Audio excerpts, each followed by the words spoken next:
नमस्कार, आदि आबादी बात नारी में आपका स्वागत है। मैं हूं दीप्ति। सबसे पहले आप सभी को स्वतंत्रता दिवस की हार्दिक शुभकामनाएं।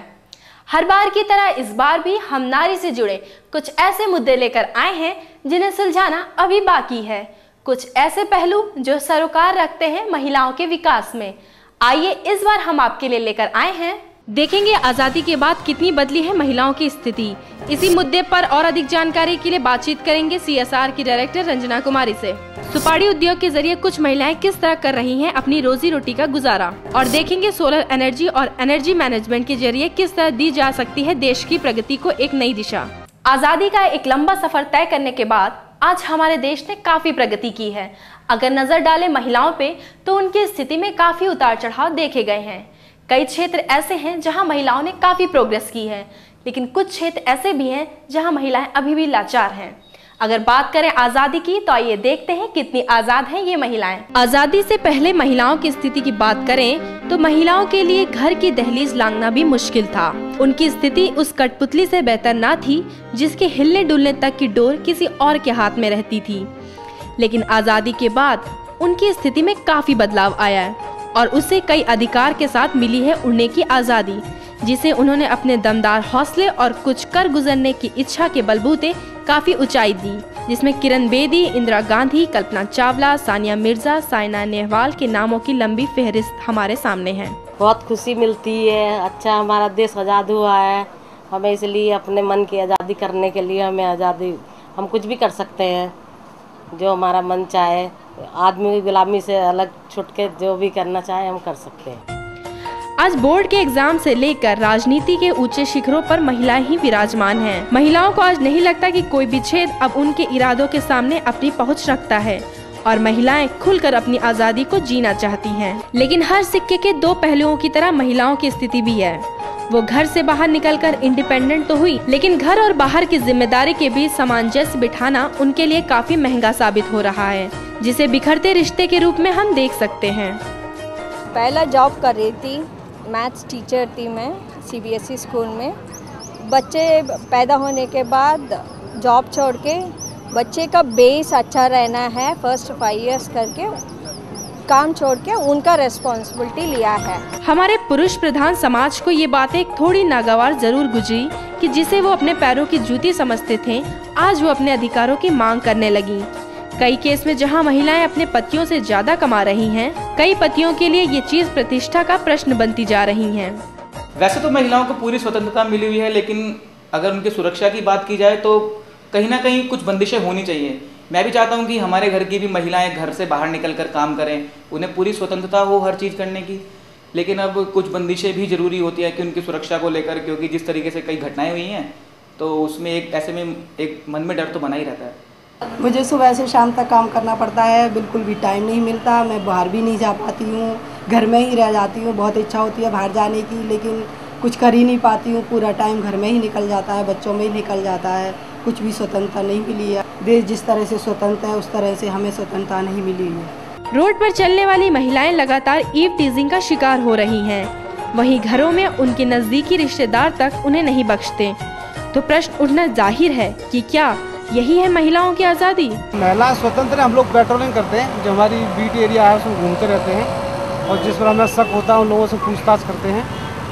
तो अब एक आध वारदात तो होती रहती है ऐसे, बाकी तो सुरक्षित ही है। खैर, इतना तो साफ है कि आज़ादी के बाद महिलाओं की स्थिति काफी सुधरी है, लेकिन अभी भी उनकी स्वतंत्रता में कई ऐसी पाबंदियां हैं जिन्हें हटाए बिना वो खुलकर इसका उपयोग नहीं कर सकती। ऐसे में महिलाओं की प्रोग्रेस को देखकर यही अनुमान लगाया जा रहा है कि स्वतंत्रता के अधिकार को वो पूरी तरह से लेकर ही दम लेंगी।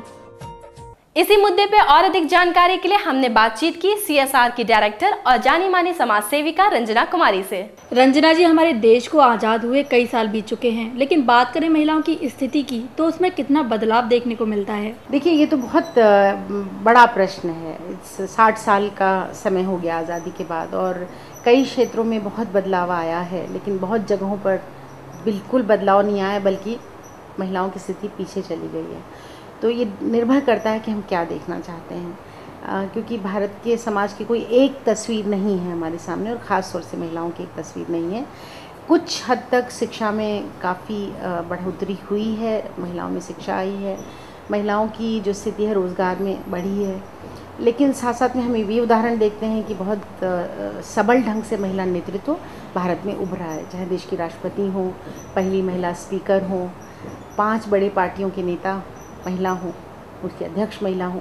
तो एक तरफ से तो सशक्त नेतृत्व और दूसरी तरफ शिक्षा में बढ़ोतरी हुई है, क्योंकि लगभग आज़ादी की संध्या पर लिटरेसी रेट बिल्कुल महिलाओं के बीच में था, उससे दुगुना इस समय लिटरेसी रेट हो गया है, पढ़ी लिखी महिलाएं हो गई हैं।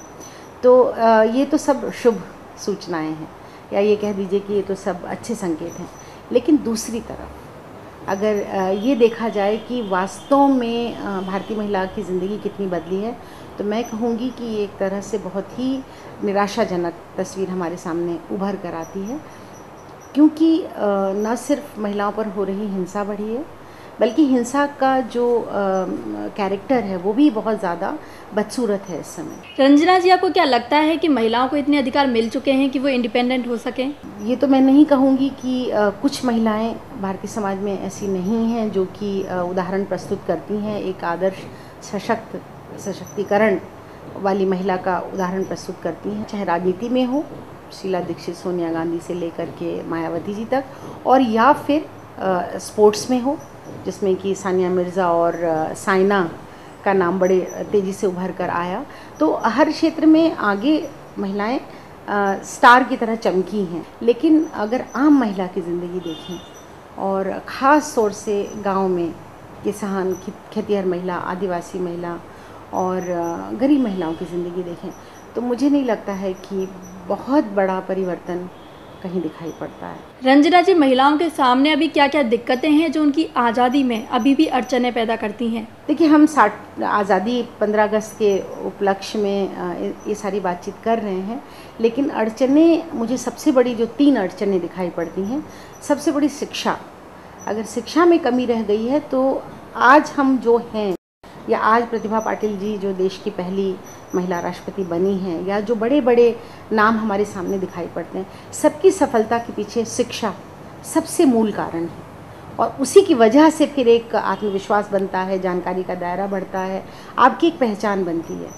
और दूसरी कमी जो पर निर्भरता है औरत की, जिसमें कि वो अपने आप अपनी ज़िंदगी को वो अपने जीने के काबिल बना सके, अपनी रोज़गार अपने लिए उपलब्ध करा सके, ये एक बहुत बड़ी कमी आज भी है। और तीसरी और जो सबसे बड़ी कमी है जिसकी वजह से औरतें विकास नहीं कर पा रही, वो पुरुष मानसिकता की कमी। रंजना जी, आज महिलाएं कितनी भी इंडिपेंडेंट हो गई हों, लेकिन उनके डिसीजन के पीछे अभी भी उनके पति या पिता का हाथ होता है। तो वो वाकई में इंडिपेंडेंट हो सकें, इसके लिए किस तरह के प्रयास की ज़रूरत है? जो परिवर्तन औरतों की ज़िंदगी में तो आया है, औरतें तो अपनी तरफ से कोशिश भी कर रही हैं, और वो जितना महिला सशक्तिकरण का महिला आंदोलन के ज़रिए प्रयास हुआ है, कानून बदल कर प्रयास हुआ है, तमाम सरकारी योजनाएं चलाकर इस बात का प्रयास किया जा रहा है कि महिलाओं का सशक्तिकरण एक तरह से हो और महिलाएं सशक्त बने। लेकिन जो दिक्कत है वो यही है, जो आपने बिल्कुल सही कहा कि कहीं न कहीं पति, पिता, पुत्र का नियंत्रण औरत के शरीर, उसके दिमाग, उसके काम, इस पर जो लोगों का सोच अभी भी नहीं बदल रहा है।